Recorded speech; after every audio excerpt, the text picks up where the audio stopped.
Et si on parlait de sport, la chronique.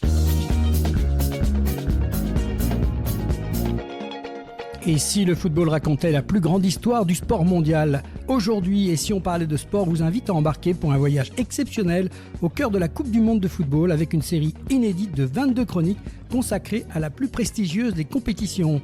Des exploits qui ont fait vibrer la planète, des matchs devenus légendaires, des champions entrés dans l'histoire et des émotions gravées à jamais dans la mémoire de supporters. De l'Uruguay en 1930 jusqu'au Mondial 2026, nous allons parcourir ensemble près d'un siècle d'histoire du football mondial. Une aventure proposée par Et si on parlait de sport avec le soutien de la Ligue de football d'Occitanie et de ses 12 districts que nous remercions pour leur confiance et leur engagement à nos côtés. À chaque chronique, un invité passionné nous accompagnera pour revivre les moments forts, les anecdotes et les grandes pages qui ont façonné la légende de la Coupe du Monde. Alors préparez-vous à remonter le temps, à revivre les plus grands moments de football mondial. Et si on parlait de sport, spécial Coupe du Monde de football, c'est maintenant. 2014, le retour de la Coupe du Monde au Brésil, après l'Afrique du Sud en 2010 et le premier sacre mondial de l'Espagne. Aujourd'hui, direction le Brésil pour revivre la 20e édition de la Coupe du Monde disputée du 12 juin au 13 juillet 2014. Un mondial très attendu, organisé dans le pays du football, celui de Pelé, Garrincha, Romario, Ronaldo ou encore Ronaldinho. Une compétition marquée par des stades spectaculaires, une ambiance exceptionnelle, mais aussi par des surprises, des records et l'une des plus grandes humiliations de l'histoire du football. Pour nous accompagner dans ce voyage au cœur du Mondial 2014, on reçoit Valentin Boré, qui est directeur du cabinet de communication Impact Evolution et aussi un grand passionné de football. Bonjour Valentin. Bonjour Laurent, bonjour à tous, bonjour à toutes et encore merci Laurent de me recevoir pour cet instant football.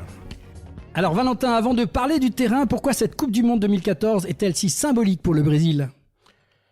Alors c'est une année particulière forcément parce que le Brésil, lui, attend cet événement planétaire depuis, je crois, très très longtemps. Parce que la dernière Coupe du Monde, il me semble qu'il a organisé sur leur sol, remonté en 1950. Dans les années 1950, ouais, dans les années 50, tout à fait, oui. Et dans un stade, je crois, qui a une réputation très très forte. Le Maracanã, je crois que c'est 200 000 spectateurs, c'est un truc de malade hein, quand on voit. Immense. Quand on voit le Stade de France 80 000. C'est 2 fois le Stade de France. Ouais, ça doit être vraiment impressionnant. Donc, pour resituer un petit peu le contexte, je crois que c'était quelque chose de très important pour les Brésiliens qui avaient vécu 60 ans en arrière, une blessure forte, on va dire, parce que quand même c'est le pays du football. Organiser à nouveau un événement planétaire de ce type-là, pour eux, je crois que c'est une occasion et surtout, unique. La blessure, elle vient du fait qu'ils ont perdu contre l'Uruguay en finale. Et ça, c'est pour eux. Ça ne s'en pas remis. Ça ne s'en pas remis. Le peuple du football, forcément, ça a une saveur particulière. Et puis, lors de ces événements, on sait très bien que les pays, et forcément là le Brésil, investissent de manière forte sur les infrastructures, sur les villes qui accueillent cet événement. Je crois qu'il y avait des villes comme Rio de Janeiro, São Paulo, Brasiliana, etc., etc. Et donc, c'est des investissements colossaux. Et pour le Brésil, l'objectif, il est vraiment clair. C'est faire du Brésil, finalement, comme la capitale du monde pendant ce mois de compétition. Et oui, justement, le Brésil accueille cette Coupe du Monde pour la deuxième fois après 1950, c'est ce qu'on se disait.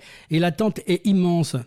Oui, c'est vrai. En fait, je crois qu'on ne peut pas mesurer, quand on est le pays du football, comme nous aujourd'hui, le Brésil n'est pas seulement un pays de foot, c'est une véritable institution. Ça fait partie, en fait, de leur ADN. Le foot coule dans leur sang. Et c'est vrai que depuis ce traumatisme en 1950 face à l'Uruguay, comme tu le rappelais, chaque génération de Brésiliens pense à une victoire de leur sélection en Coupe du Monde. Et là, en plus, à domicile. Donc, le pays, forcément, a cette habitude de remporter des grands titres, 5 titres mondiaux déjà à leur actif, mais devant son propre public. Là, en 2014... les Brésiliens ont le sentiment qu'ils ont rendez-vous avec l'histoire et c'est une seconde chance qu'il ne faut pas louper. On sent que dès les premiers jours du tournoi, cette compétition, en fait, c'est plus que du sport. Hein. Les gens sont habités, les rues sont décorées. Et oui, il y a l'émotion qui revient forcément avec les couleurs du pays. Voilà, le jaune, le vert. Ça chante, ça danse partout, bien sûr. C'est ça, c'est une ambiance de fou. Ils ont un rendez-vous, je pense, avec l'histoire. Et les joueurs portent finalement ce fardeau, ou plutôt l'espoir, ça dépend comment on prend la pression, des 200 millions de Brésiliens qui attendent une seule chose, la victoire. à la Voilà, maison. un rendez-vous extraordinaire. Alors, avant le début du tournoi, qui sont pour toi les favoris? Bah forcément, le pays hôte, le Brésil, coche entre guillemets toutes les cases, avec une génération qui est emmenée à l'époque par un certain Neymar, qu'on connaîtra nous en France quelques années plus tard, puisqu'il foule les stades avec le Paris Saint-Germain. Et l'équipe, elle impressionne, ça c'est clair, parce que tous les connaisseurs aussi du foot regardent aussi un autre pays, et c'est sans doute l'Allemagne, parce que depuis les Toujours, l'Allemagne, c'est toujours. ça. Toujours constant, toujours présent. C'est une équipe qui Toujours est présent. ouais. C'est ça. Ils sont toujours présents au rendez-vous, mais à ce moment-là, dans les années 2000, la fédération allemande investit dans sa formation. Et on sait que le socle, ce sont les jeunes. Et quand on forme, généralement, les résultats commencent à se voir avec une génération exceptionnelle. Voilà, peut-être que ça ne va pas dire grand-chose à certains, mais Manuel Neuer, Philippe Lahm, toi forcément, tu les connais. Dans les buts, Manuel Neuer, c'était le gardien exceptionnel pour l'équipe d'Allemagne qui les a aidés souvent, quoi. Toni Kroos aussi, Bastian Schweinsteiger, qui est difficile à prononcer, mais ça, c'est des grands. Un Thomas Müller, un Mesut Özil aussi, très forte. C'est ça. En fait, il y a vraiment de belles individualités, et tout ça, en fait, avec un esprit collectif, il se dégage une puissance. Voilà, c'est un collectif qui va de l'avant. Et il y a aussi dans les favoris, je crois, forcément, il y a l'Argentine d'un gars qui s'appelle Lionel Messi. À cette époque, il faut se situer 2014, Messi, il avait tout gagné en club. Sauf la Coupe du Monde. Voilà, il lui manquait cette étoile avec l'Argentine. Donc c'était le rêve finalement, tout un pays, de voir son numéro 10 rentrer vraiment dans une légende, quoi, en arborant une étoile sur le maillot. Alors, on peut pas ne pas parler 2014 sans évoquer de l'équipe de France, parce que on sort d'un gros traumatisme 2010, souvenez-vous, beaucoup d'observateurs restent prudents. Oui, forcément, on a ce traumatisme avec la bande d'Anelka qui reste dans ce bus, voilà, en Afrique du Sud. Forcément, l'image de l'équipe de France, elle est pas au top. Et c'est vrai que quand le sélectionneur Didier Deschamps, lui, prend les commandes, en fait, c'est pas forcément le jeu qui vise, c'est d'abord ressouder, en fait, refaire en fait une équipe, créer du lien, de l'humain dans cette équipe de France. Et il doit aussi arriver avec cette nouvelle génération à créer un esprit d'équipe pour pas que ce soit les individualités finalement qui soient sur le devant de la scène, mais que ce soit un projet collectif. Et aussi retrouver de l'amour avec son public, parce que forcément, quand tu as des gars qui restent dans un bus, dans une compétition, ça fait mal, ça fait très très mal. Les supporters forcément sont un peu moins derrière. Voilà. Et en 2014, c'est ça, c'est vraiment reconstituer un esprit d'équipe. Et c'est vrai qu'on sent là une génération où ils sont bien ensemble. Voilà, ça se voit quand on voit les reportages d'avant-match. On voit qu'il y a du lien. Il n'y a rien à voir avec l'Afrique du Sud. Donc ça, c'est plutôt rassurant avant de démarrer cette Coupe du Monde qui va les conduire ensuite, je crois, 4 ans plus tard, bien vers sûr, la nouvelle étoile sur le maillot. On voit quand même, il faut le reconnaître, la patte d'un manager exceptionnel qui a été lui-même grand capitaine et qui finalement a su reprendre une équipe dans un état qui était quand même déplorable. Et le travail de fond qu'il a fait, je pense qu'on peut le dire, mais on doit quand même beaucoup à cet entraîneur-là, oui. Didier Deschamps. Oui, forcément. Après, Didier Deschamps, c'est les valeurs, en fait. Souvent, quand on l'écoute dans ses interviews, c'est les valeurs familiales, c'est les valeurs de simplicité. Et quand on le voyait sur le terrain, il récupérait les ballons. Donc, en fait, il est exemplaire. Et il a continué finalement avec ces valeurs-là à conduire tout un groupe, à créer un état d'esprit, un projet qui permettent en fait de mettre tout le monde d'accord. Et c'est vrai que la France a une chance inouïe d'avoir ce grand monsieur du football mondial. Et la compétition démarre finalement pour nos Bleus parfaitement.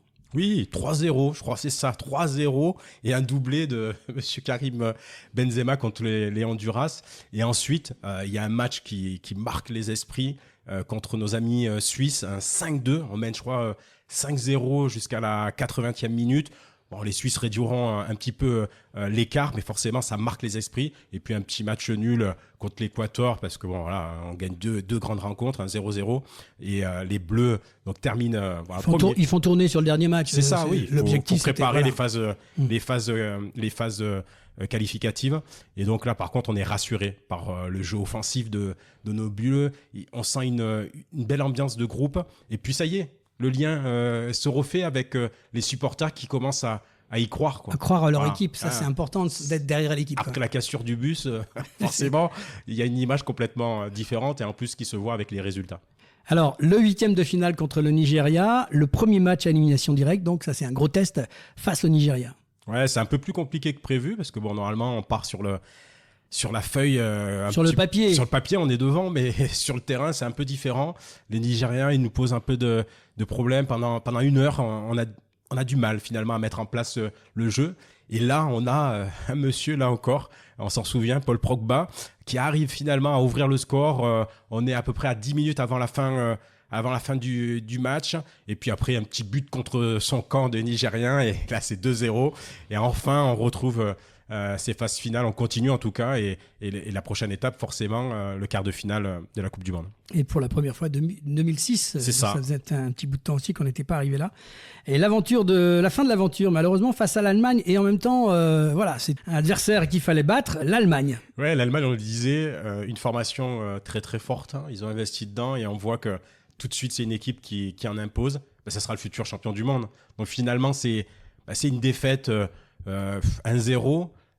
Les Allemands, ils marquent très très vite. Après 10 minutes de jeu, but, le match est quasiment plié, sauf que les Bleus, ils continuent à pousser. On essaye, on n'arrive pas à concrétiser. Il y a un manque d'efficacité. Par contre, finalement, paradoxalement, cette défaite laisse un goût plutôt positif. Parce qu'il y a la manière où on se bat. On a retrouvé en fait une équipe de France avec un Didier Deschamps qui là a posé, il nous semble, des bases pour une équipe. Et oui, on le sait, on ne lit pas dans la petite boule, mais on le sait, deviendra championne du monde 4 ans plus tard au mondial qui se déroulera en Russie. Oui, il faut savoir que les Allemands, c'est toujours pareil, ils marquent et puis après, c'est vraiment la grosse machine qui bloque et cadenasse. Alors, Ouais. c'est un petit peu ce La qu'on disait défense avec de les fer. Italiens, Ouais. un peu principe, mais c'est vrai que ce sont deux équipes qui ont un peu des projets de jeu, des stratégies qui se ressemblent. Et une fois qu'ils ont marqué un but derrière pour aller les chercher, c'est toujours très Des difficile. sélections très efficaces Ouais. et après avec une défense de fer. Ouais, tout Très à fait. compliqué. Alors, les temps forts de ce mondial, on va le revoir avec, à noter quand même, l'élimination précoce de l'Espagne. Oui, après c'est assez paradoxal parce que l'Espagne, il faut se rappeler, 4 ans plus tôt en 2010, sont champions du monde, double champion d'Europe. En fait, on se dit, attends, ils sont imbattables, c'est pas possible. Et pourtant, et c'est ça aussi l'aléa sportif, l'Espagne est battue 5-1 par les Pays-Bas et je crois qu'ils prennent un 2-0 contre le Chili. Donc, premier tour, l'aventure elle s'arrête net. C'est la fin finalement aussi d'un cycle. L'équipe doit forcément, à cette époque-là, se renouveler. On va dire aussi que c'est le mondial de Messi, Lionel Messi, qui réalise également quand même une performance remarquable dans cette compétition. Ouais, c'est fou. Hein. Messi, là, il prend vraiment de la hauteur. Les aficionados s'accordent à dire que c'est forcément, à cette époque, sa meilleure Coupe du Monde. Voilà, jusqu'alors, parce qu'il porte à lui tout seul l'équipe d'Argentine. Chaque rencontre, il marque des buts face à la Bosnie, face à l'Iran. Il est toujours décisif, le Nigeria aussi. Il conduit finalement cette sélection argentine jusqu'en finale et il obtiendra même le ballon d'or du tournoi, Messi, quoi. Il y a un match qui est resté dans les mémoires quand même, on l'appelle le séisme de Mineirao, Brésil-Allemagne. On ne peut pas ne pas parler de ce match-là qui a laissé tout le monde un petit peu perplexe quand même. Impossible, voilà, sans évoquer cette demi-finale. C'était une demi-finale historique. C'est ça, ça reste en fait dans l'histoire, comme tu le disais. 8 juillet, cette marque, elle est marquante. Hein. Brésil, Allemagne, Neymar, il est blessé. Donc là, comment le Brésil va s'en sortir offensivement? Dans la défense aussi, Thiago Silva, lui, il est suspendu. Donc là, deux hommes leaders qui manquent au début de ce match. Et personne, par contre, n'imagine malgré tout que ça va mal se passer. C'est le Brésil. Le Brésil est chez lui. Et seulement, après une trentaine de minutes, T'imagines? c'est un truc de fou. On regarde sur l'écran s'afficher le score 5-0 pour l'Allemagne. En 30 minutes face au Brésil. Au Brésil. Oh, les Brésiliens, les pauvres, quoi. Et finalement, le score il continue à grandir. On finit par un historique 7-1. 7-1. Les Allemands marchent sur les Brésiliens. Le Brésil est sous le choc, hein, forcément. Ça rentre, ouais, comme tu le disais, c'est dans la légende. Pour les Allemands, forcément positivement. Et pour les Brésiliens, c'est un drame.